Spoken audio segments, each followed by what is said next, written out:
eenyutu see abiyyi nabiyyi oromooti sallallahu alaihi wasallam qajeelsin Jawaar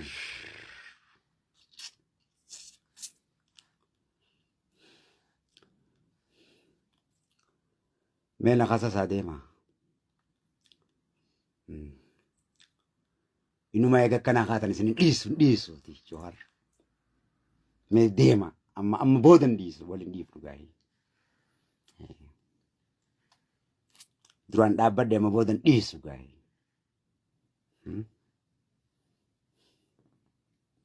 Jawaar kijibaadhaa miti akkas jedhe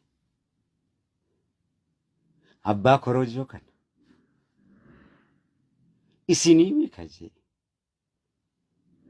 arra deebitee oromoodhaan isinii mi Geetaachoo Asaffaa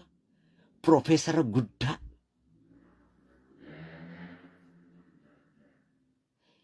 kutaa oromoo irraa isin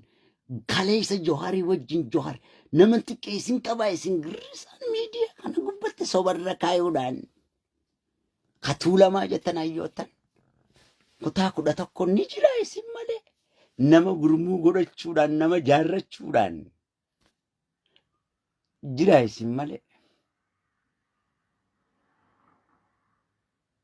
Jaal Daawit Ibsaa isintu Wallagga salphise saba kaleessa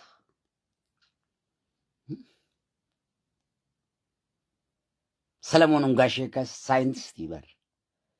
Jawaar dhibba jechuudha Salamoon Ungaashee jechuudha saayintistii Oromootii bar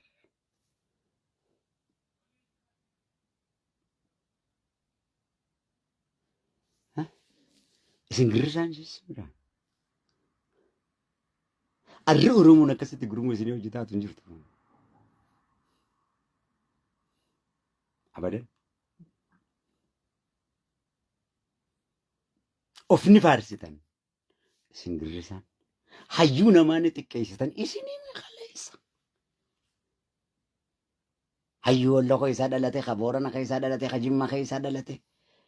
Abiyyiin diqaalaa naftanyaa hin jenne eenyu kaje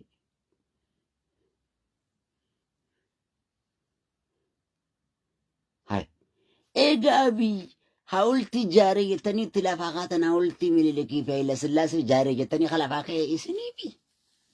duuba Jawaar faannoo fi wayyaanee wajjin hoggaa walii galtee uumuu maan dubbatinaa itti walii galtee uumuu hoo maal godha Jawaar